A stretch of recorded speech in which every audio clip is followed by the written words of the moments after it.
Pythagoras Theorem. This video is going to show us how to use Pythagoras Theorem to find the longest side of a triangle, which is called the hypotenuse, which is always opposite the right angle. Now, Pythagoras Theorem is a fantastic theorem that is used to find the missing lengths on a triangle. In particular, it has to be a right angle triangle. And what Pythagoras, this Greek mathematician, found was that if you take the two shorter sides and square both of them, so if you take the shorter side A and the shorter side B and square both of them and add those two numbers together, you actually get the square of the longest side of the right angled triangle. And this, the longest side of the right angled triangle, is often called the hypotenuse of the triangle. And this is always located directly opposite the right angle.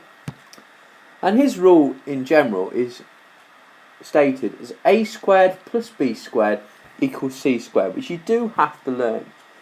Now, this type of question will always appear on the calculator paper as you're required to square root an answer.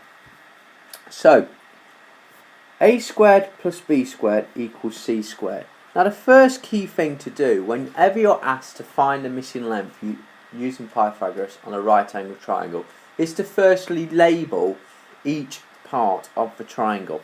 So we're asked to find the length x of this triangle.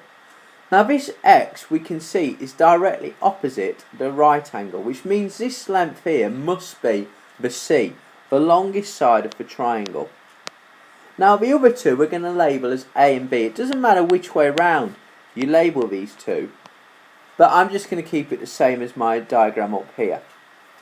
Now, remember, this length x has got to be the longest side of the triangle. So if you're getting an answer that is less than 7.7 or less than 3.6, you've made a mistake, so you can go back and check. Now, it's really key when you're using Pythagoras to make sure you show every line of your working. And the best way to remember the equation is to write it out every time you're using it. So a squared plus b squared equals c squared.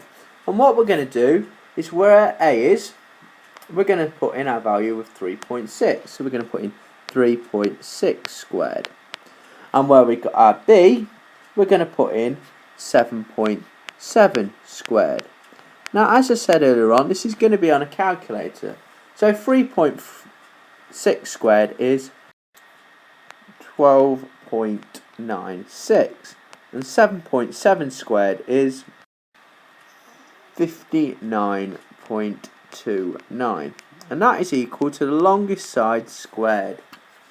So we now need to add those two values together. So we want to do 12.96 add on 59.29, which gets 72.25. Now, that length here is not going to be 72.25. Yes, it is longer than the other two sides, but realistically, if one side's 7.7 centimetres and the other one's 3.6 centimetres, this side isn't going to be 72.25 centimetres. But remember, Pythagoras said that a squared plus b squared is equal to c squared, the longest side squared. So what is the opposite to squaring something? Well, it's a square root. So we're going to square root 72.25, and that will give us the answer to what is the longest side. So the square root of 72.25 is 8.5 exactly. Now, you may find in some questions that you get a decimal answer, but in this case we've got an exact answer. Now, we should give our units, which is centimetres, because we're looking at a length. So remember, Pythagoras' theorem works on any right angle triangle, and it's used to find the missing length. Now, in this video we looked at finding the hypotenuse, the longest side. There is also occasions when you might be asked to find the shorter side, to which you need to look at the other video.